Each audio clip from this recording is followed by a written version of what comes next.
بسم اللہ الرحمن الرحیم۔ حضرت علی نے فرمایا صرف دو لوگ مقدر والے ہوتے ہیں، ایک وہ جنہیں وفادار دوست ملتا ہے اور دوسرا وہ جن کے ساتھ ماں کی دعائیں ہوتی ہیں۔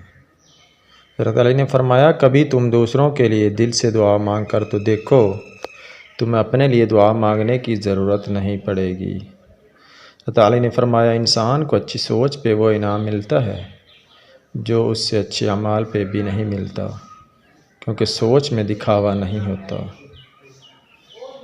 حضرت علی نے فرمایا ایسے شخص کو کبھی مت گوانا جس کے دل میں تمہارے لیے محبت، فکر، عزت اور چاہت ہو۔ حضرت علی نے فرمایا علم تمہیں راہ دکھاتا ہے اور عمل تمہیں مقصد تک پہنچا دیتا ہے۔ حضرت علی نے فرمایا اپنے دوست کے دشمن سے دوستی مت کرو، ایسا کرنے سے تم اپنے دوست کے دشمن بن جاؤ گے۔ حضرت علی نے فرمایا جاہل نہ تو اپنی کمزوری کو سمجھتا، نہ تو نصیحت کرنے والوں کی باتوں کو قبول کرتا ہے۔ حضرت علی نے فرمایا تمہارا بدترین دوست وہ ہے جو تمہیں غلط بات پر راضی کرے۔ دوستو ویڈیو اچھی لگے تو ویڈیو کو لائک، چینل کو لازمی سبسکرائب کریں۔